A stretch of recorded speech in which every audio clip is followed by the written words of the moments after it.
오늘 저에게 주신 하나님의 말씀 구약성경 전도서 9장 5절 말씀입니다. 저희들 함께 봉독하겠습니다.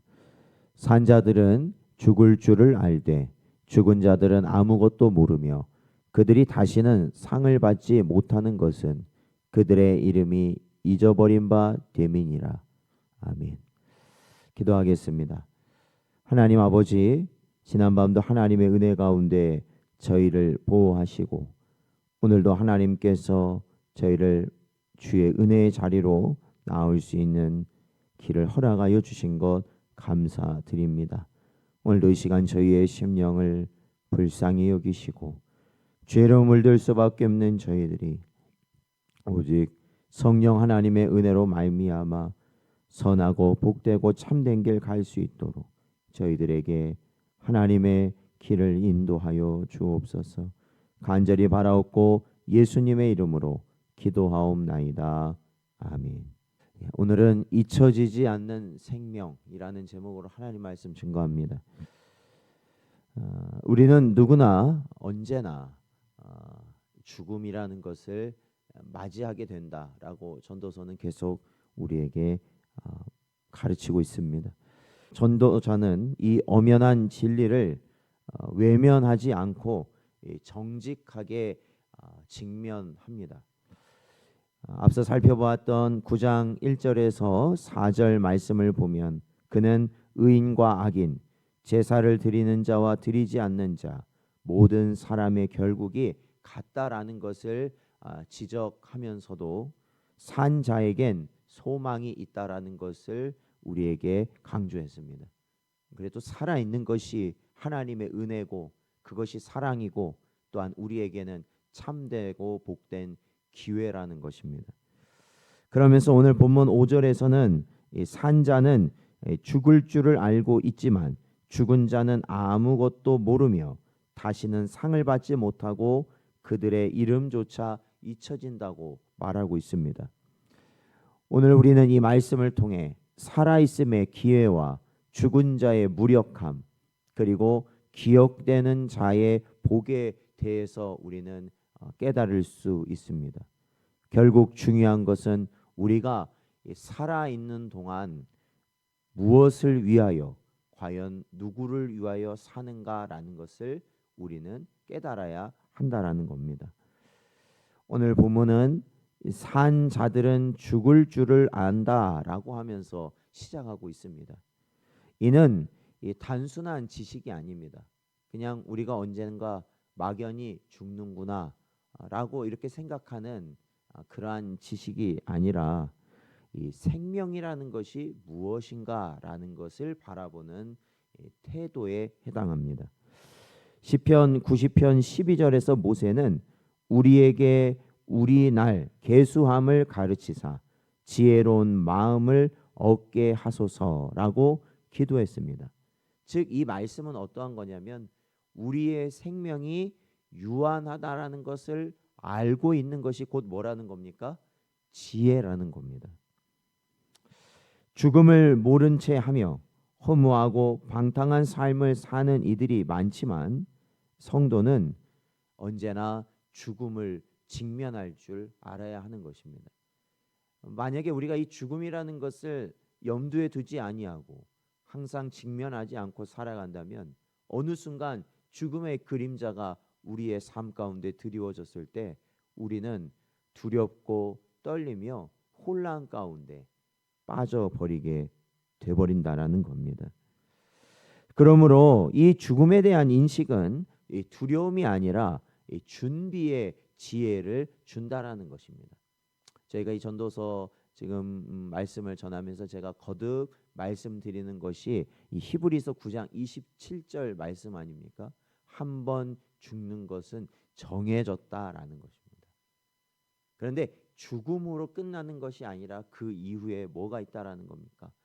주님의 심판이 기다리고 있다라는 것입니다. 산자는 이 사실을 알고 준비할 수 있는 은혜의 기회를 가진 자라는 겁니다. 심판? 그렇죠. 살아있을 때 준비해야 된다라는 것입니다. 죽은 이후에는 이미 바꿀 수 없는 상태가 되어버린다는 것이죠. 그러므로 오늘 이 하루도 우리가 죽음을 알고 오늘을 살아내는 자가 복된 자임을 깨닫는 여러분 되시기를 축원드립니다. 죽은 자는 더 이상 세상 일에 참여할 수 없으며 삶의 기회도 회개의 기회도 상급의 기회도 없다라는 것입니다. 전도자는 죽음 이후에는 보상이 없음을 강조하면서 죽음 이전에 주어진 삶을 소중히 여기고 그 순간순간마다 최선을 다하라라고 우리에게 말씀하고 있다라는 것입니다. 우리도 간혹 살다 보면 우리의 인생이라는 것이 너무나도 버겁게 느껴지고 너무나도 그것이 힘든 순간이 찾아왔을 때는 내일 눈을 뜨지 않았으면 좋겠다 이러한 생각을 할 때가 많이 있습니다. 그런데 중요한 건 그 다음날 눈이 떠집니까 안 떠집니까? 떠진다는 겁니다. 떠진다는 것은 무엇을 의미하는 겁니까? 하나님이 나에게 참된 삶을 살 수 있는 기회를 주셨다라는 거예요. 회개할 수 있는 기회를 주셨고 또한 우리가 상급을 얻을 수 있는 기회를 주신 것이고 또한 우리가 하나님이 주신 사명을 감당할 수 있는 기회를 주신 거라는 겁니다. 그것을 우리가 깨닫고 살아가야 하는 것이죠. 그래서 우리의 삶은 소중한 것입니다. 그냥 소중한 게 아니라는 것이죠. 누가복음 16장에 나오는 부자와 나사로의 비유에서 부자는 죽은 후에 회개하려고 하였습니다. 그렇잖아요. 이제 죽고 나서 지옥에 떨어지니까 여기는 진짜 오면 안 되는구나 이 막 하려고 했습니다. 나는 어떻게 안 되더라도 내 형제들은 이곳에 오면 안 되겠구나 이렇게 생각했습니다. 그러나 죽은 이후에는 아무것도 할 수 없다라는 것입니다. 이 땅에서 누리는 기회는 사라졌고 그 결과는 바꿀 수 없다라는 겁니다. 우리는 살아있는 지금이 바로 주를 위한 삶, 회개와 순종, 사랑과 섬김의 기회라는 것을 절대 잊지 말아야 합니다. 죽은 자는 아무것도 알지 못하나 살아있는 자는 깨닫고 돌이킬 수 있기 때문에 그렇습니다. 그러니까 여러분 오늘날 이 사탄과 마귀가 우리의 마음속에 많이 집어넣는 게 뭐겠습니까? 이 힘들고 어렵고 고통스러운 이 세상을 어떻게 하라는 겁니까? 빨리 끝내라는 겁니다. 빨리 끝내라는 겁니다. 그래서 더 이상 이 삶이라는 것을 이 땅에서 이어가지 말으라고 우리의 마음속에 끊임없이 악한 생각을 집어넣는 겁니다. 여러분 그러한 마음 가운데 우리가 나아가서 우리의 목숨을 우리가 끊어버린다면 그것이 무엇을 의미하는지 아시겠습니까?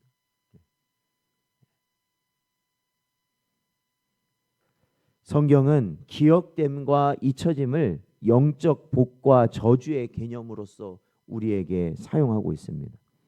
시편 112편 6절에서 의인은 영영이 흔들리지 아니하며 의인은 영원히 기억되리로다 말씀하고 있습니다. 그런데 반대로 시편 34편 16절을 보면 여호와의 얼굴은 악을 행하는 자를 향하사 그들의 자취를 땅에서 끊으려 하시는도다라고 선언하고 있습니다. 즉 세상의 명예와 업적은 시간이 지나면 모두 잊혀지게 되는 겁니다. 여러분 나라를 구한들 아니 이 전 지구를 구한 사람이라 할지라도 시간 지나면 다 잊혀지는 겁니다. 아무리 높은 지적도 소용없습니다. 그러나 여러분 하나님 앞에서 의로운 자의 이름은 영영이 기억될 줄로 믿습니다.